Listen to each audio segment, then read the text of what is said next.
Haleluya. Reka dusangire ijambo ry'Imana.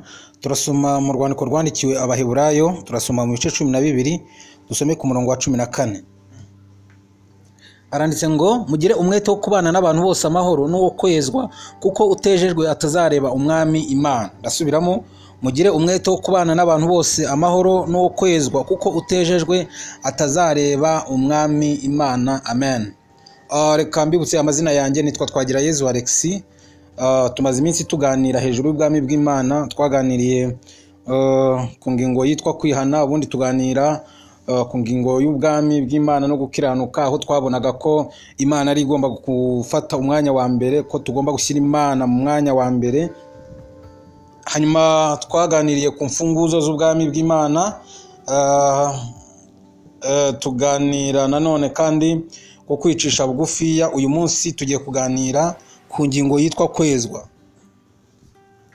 Ahanga wandikiye Abaheburayo yababwiye ko bagomba gushyiramo imbaraga, bakagira umwete, bakabana n'abantu bose amahoro, kandi bagashyiramo umwete kwezwa mu bwami bw'Imana. Turaganira ku kwezwa. Aba bandikiwe rero bari abakristo b'Abaheburayo, cyane cyane bari Yudeya, ariko kandi aba bakristo bakaba bari bamaze gucika intege, bakaba bari bamaze kudohoka mu byo kwizera, bari bamaze gusubira inyuma, bari batakiza mu materaniro, bari mbese baraguye bamwe muri bo.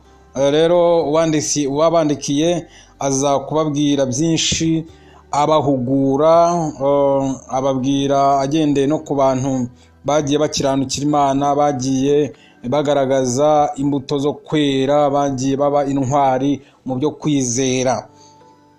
Ahangaha rero arimo abandikira, reka tuze kureba no ku byo yabandikiye imbere mu gice cya 11. Yabandikiye ibyo kwizera, ababwira abantu bagiye baba intwari, ababwira uburyo ki bagiye barenganwa, uburyo bagiye bakubitwa, uburyo bagiye bakerezwa inkerezo, bakicwa, bagatanyagurwa, bakabicisha inkota, bakabatemaguza inkota, bakabagirira nabi cyane. Bamwe bakajya biruka bagatorongera bambaye impu z'intama n'iz'ihene. Avuga ukuntu bagiye birukanka bakajya mu bihanamanga no mu butayu, bakagenda mu mavumo. Mbese kubera iki? Kubera gushikama ku byo kwizera. Bakavuga bati twebwe twaramenye, ntabwo dushobora gusubira inyuma, tuzakomeza inzira yo kwera, tuzakomeza inzira yo gukiranukira Imana, tuzakomeza gukorera Imana. Arabibabwira rero byinshi cyane byanditswe mu gice cya 11. Rangije hepfo atangira igice cya 12, arababwira ati ubwo rero tugoswe n'igicu cy'abahamya bangana batyo. Arababwira ngo tukozwe n'igicucu cy'abahamya bangana batyo, twiyambura ibituremerera byose n'icyaha kibasha kutwizingiraho vuba, dusiganirwa aho dutegekwa, twihanganye dutumbira Yesu wenyine, ari we banze ryo kwizera kandi ari we gusoza rwose. Avuga ukuntu yihanganiye umusaraba kubw'ibyishimo byamushyizwe imbere. Avuga ibintu byinshi. Aravuga ati rero ubwo bimeze bityo, ubwo tumaze kumva iby'abo bantu bababajwe batyo, bagakomeza inzira yo kwera, bakomeza inzira yo gukiranukira Imana. Aravuga ngo namwe mwiyambure ibyaha, mwiyambure ibyaha bibasha kubizingiraho vuba, n'ibintu byose bibaremerera bigatuma mutagaragaza kwera kw'Imana, mutagaragaza gukiranuka kw'Imana, mutagaragaza imbuto z'abantu b'Imana. Hari naho yavuze ngo, yababwiye ngo mwebweho ngo ntabwo muragera ngo aho muvusha amaraso mu ntambara murwanya ibyaha. Yesu yarwanije ibyaha, agera aho avusha amaraso. N'aba ngaba bamukurikiye, bamwe bagiye babica kubera gukiranuka, kubera gushaka gutunganira Imana, gushaka kwezwa, gushaka gukora ibikwiriye. Bagenda rero babagirira nabi. Rero niko kubahugura. Uyu mwanditsi w'uru rwandiko arababwira ngo mugire uwo mwete mu kubana n'abantu, mugire umwete wo kwezwa.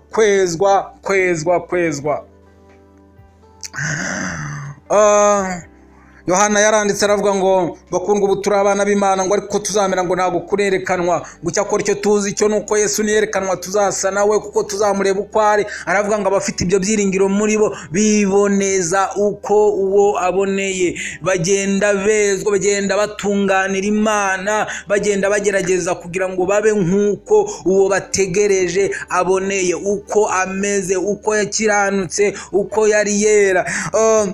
Petero yagiye avuga amagambo akomeye akavuga ngo nk'uko wabahamagaye ari uwera, ngo abariko namwe mubabera mu ngeso zanyu zose. Abantu bakwiriye kuba bejejwe mu ngeso, abantu bakwiriye kuba bejejwe mu byo bavuga. Abantu b'Imana bakwiriye kuba bejejwe mu byo bakora, bakwiriye kuba bejejwe mu mibanire, bagomba kuba bejejwe kwezwa. Umuntu akwiriye gukurikira inzira yo kwezwa, akera mu gitondo, akaba yejejwe ku manywa, akaba yejejwe nimugoroba. Kwezwa ni ibintu abantu b'Imana bakwiriye guharanira, abantu b'Imana bakwiriye kugenda bashakisha kwezwa. Umuntu w'Imana akwiriye kuba yejejwe. Haleluya. Itorero rya Kristo, Bibiliya iravuga ngo azaryishyira ridafite ikizinga, umugayo n'umunkanyari, ryejejwe ridafite umugayo. Mwebwe ubwanyu ubugingo n'umubiri birezwe mwezwe mutunganira Imana. Muririmbyi nkunda aravuga ngo tunganira Imana ubudasiba, aravuga ngo jya uhora uyisenga kandi uyumvire, ngo jya ubana n'abayo, jya ufasha indushyi, aravuga ngo ntusibe na rimwe kuyikorera. Kwezwa. Umuntu w'Imana akwiriye kuba ari umuntu wejejwe. Umuntu w'Imana akwiriye kuba ari umuntu utandukanye n'abantu badakijijwe, abantu batazi inzira y'ijuru. Umuntu w'Imana akwiriye kuba ashishikari.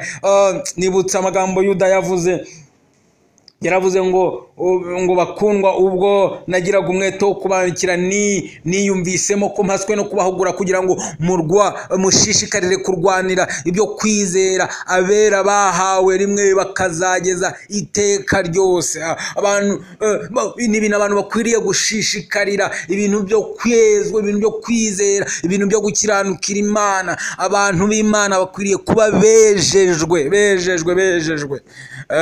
Yesu azaza atwara itorero ariko kandi ryejejwe, kandi ibyo tubitegereje isaha iyo ari yo yose. N'ubu Yesu ashobora kuza agatwara itorero akarizamura ku bicu rikabana nawe iteka ryose. Mbabwire n'ikintu njya nkunda, hariya Yesu namara gutwara itorero, hari igihe itorero rizagaruka ku isi imajije kuba nshyashya, kuko Yohana hishurirwa yaravuze ngo mbona ijuru rishya n'isi nshya, ngo kuko ijuru rya mbere ngo n'isi ya mbere ngo byari byakuweho, ngo n'inyanja ngo yari itakiriho, ngo maze ngo mbona ururembo ngo rwera Yerusalemu nshya, ngo Yerusalemu ngo rumanuka ruva mu ijuru, ngo rwiteguwe nk'uko umugeni arimbishwa yiteguye umukwe. Iyo bavuze umugeni muri Bibiliya baba bavuze itorero rizamanuka nanone rize ku isi kwimana na Kristo ingoma y'imyaka 1000. Ibyo ngibyo bizabaho kugira ngo hagaragaze ukuntu Imana yari yariteguriye ko umuntu azabaho mu isi, cyangwa se muri Edeni, mu isi itagira icyaha, mu isi Satani adakoreramo ibibi.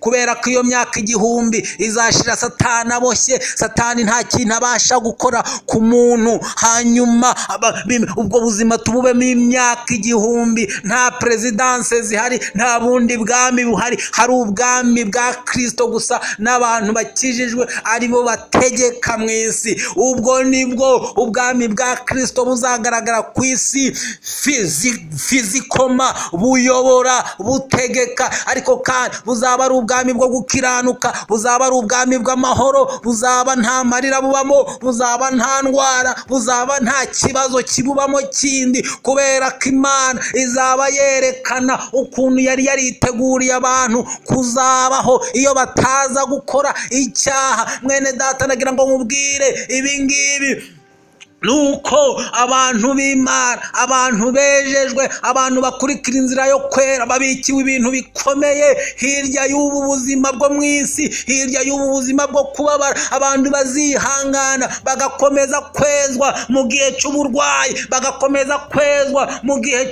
cy'intambara, bagakomeza kwezwa mu gihe cy'imibabaro, babikiwe ibintu bikomeye. Ndagira ngo mushishikarize gukurikira inzira yo kwera, wezwe iyi nzira y'ubwami bw'Imana. Ntago abantu banduye imitima bayicamo, niko Yesaya yahanuwe hashize imyaka myinshi abivuze. Yaravuze ngo kandi hazabaho inzira, ngo iyo nzira ngo izaba inzira yo kwera, ngo abanduye imitima ngo ntago bazayicamo, ngo ahubwo ngo izaba iy'abandi, ngo abagenzi ngo naho baba arabaswa, ngo iyo nzira ngo ntago bazayiyoba, izaba inzira yo kwera. Abantu banduye imitima, abantu bakora ibyaha ntago bazayicamo. Nshuti yanjye, ndagira ngo nkubwire, ntago bikunda guca muri iyi nzira utejejwe, guca muri iyi nzira ufite amanyanga, guca muri iyi nzira usambana, guca muri iyi nzira guca muri iyi nzira uri umwana utumvira Imana. Ntago bikunda, biragusaba kwezwa no kugendera mu nzira yo yisukuye y'Imana. Kwezwa. Mwene data, ndagira ngo nkubwire ko turi mu nzira, inzira yo kwezwa, inzira ijya mu ijuru, inzira ijya mu bwami bw'Imana. Iradusaba kwezwa, iradusaba kubana n'Imana, iradusaba gutunganira Imana, iradusaba kugenda nk'uko bikwiriye ubutumwa bwiza bwa Yesu Kristo. Inzira yo kwezwa, waduhamagaye n'uwera, turagomba kubabera mu ngeso zacu zose, turagomba kubabera mu byo dukorera Imana, turagomba kubabera muri uru rugendo rujya mu ijuru. Haleluya! Kwezwa. Nshuti yanjye, iyo tuvuga kwezwa, tuba tuvuga gutandukana n'ikintu cyose kibi. Iyo tuvuga kwezwa, tuba tuvuga kugendana n'Imana. Iyo tuvuga kwezwa, tuba tuvuga ibintu bijyanye no kumvira Imana no gutunganira Imana. Haleluya! Bibiliya yavuze ngo mugire umwete wo kubana n'abantu bose amahoro n'uwo kwezwa, kuko utejejwe atazareba umwami Imana. Ushyiremo imbaraga, gende uko bikwiriye ubutumwa bwiza, kurikire inzira yo kwezwa, ugendane n'Imana uyumvira. Hari aho yabandikiye aba Baheburayo, wandikise igitabo uru rwandiko, arababwira ngo mwibuke ababayoboraga kera bakababwira ijambo ry'Imana. Avuga ngo muzirikane iherezo ry'ingeso zabo, ngo mwigane kwizera kwabo. Avuga ngo Yesu Kristo ko yari ari ejo, n'uyu munsi niko ari, kandi niko azahora iteka ryose. Mana ishimwe cyane.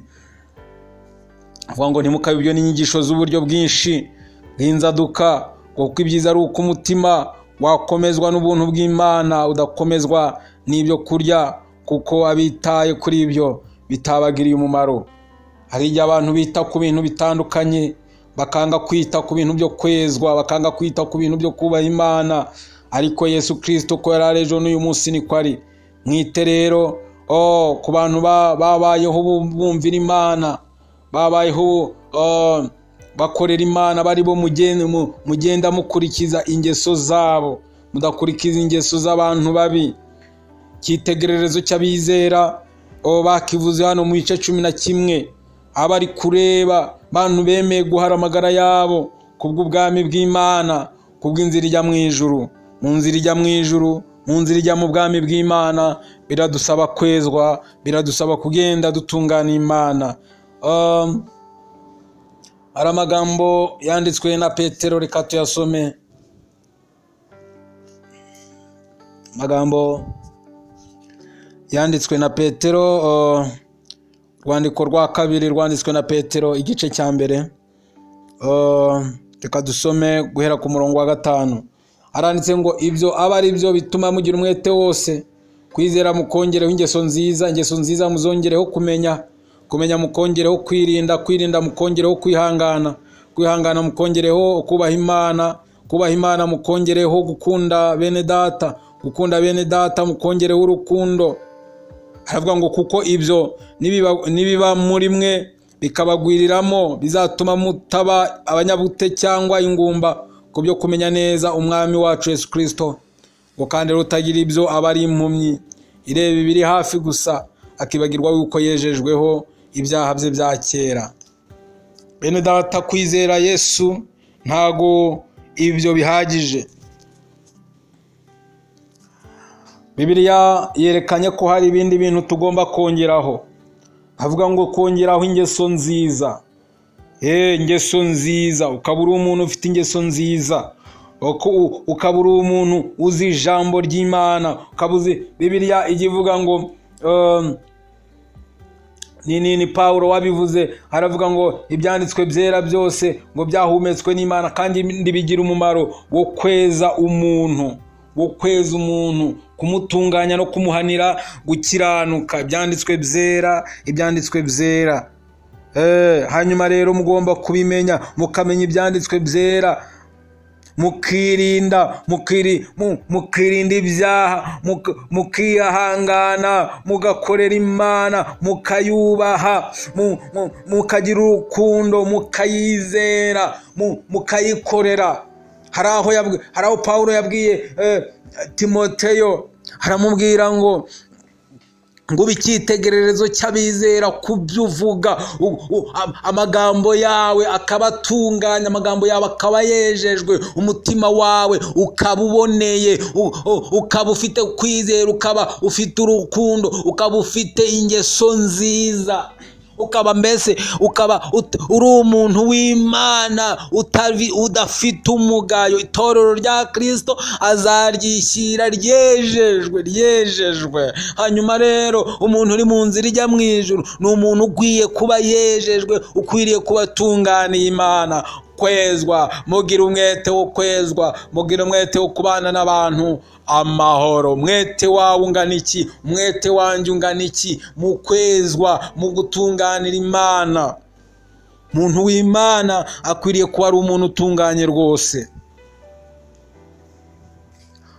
Kwezwa, mugira umwete wo kwezwa, kuko utejejwe atazareba umwami Imana.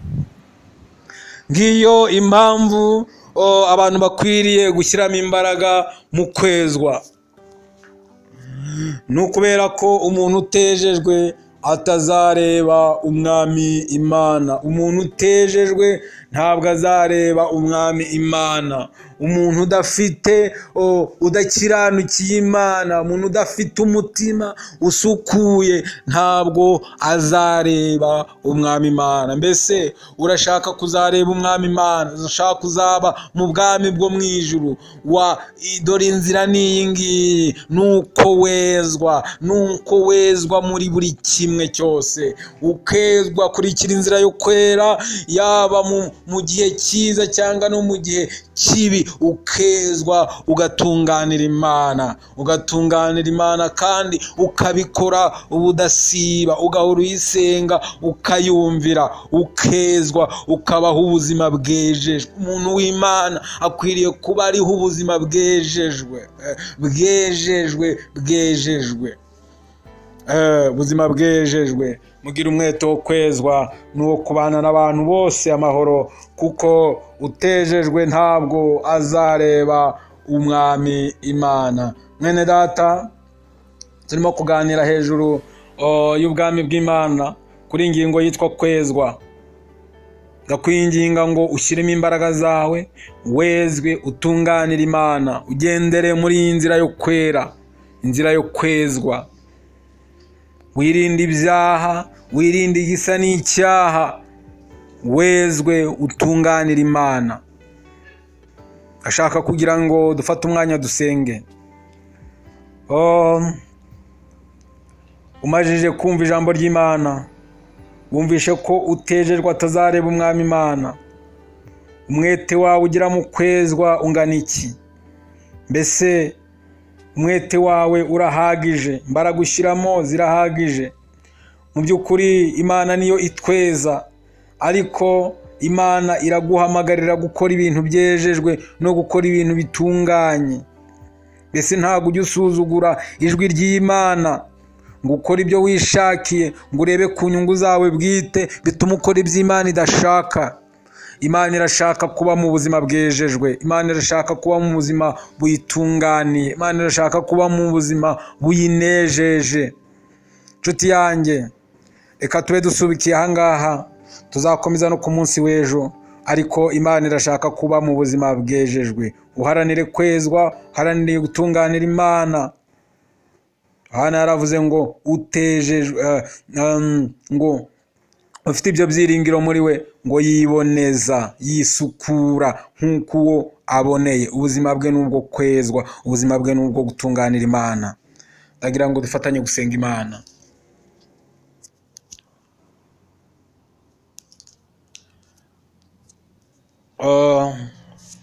Reka dusenge kugira ngo Imana idushoboze kugenda muri iyi nzira yo kwezwa. Mana yacu, Mana nkuru, Mana igira neza, tugushimiye ko udufashije twumva ijambo ryawe. Turakwinginze ngo udufashe tubashe gukurikira inzira yo kwera, yo kwezwa, hanyuma tubeho ubuzima bwejejwe, ubuzima bwacu bube bushimwa n'Imana. Tubisabye mu izina rya Yesu, amen. Ndagushimiye ko wateze amatwi ijambo ry'Imana. Tuzakomeza ku munsi w'ejo. Imana ikurinde kandi iguhe umugisha mu izina rya Yesu.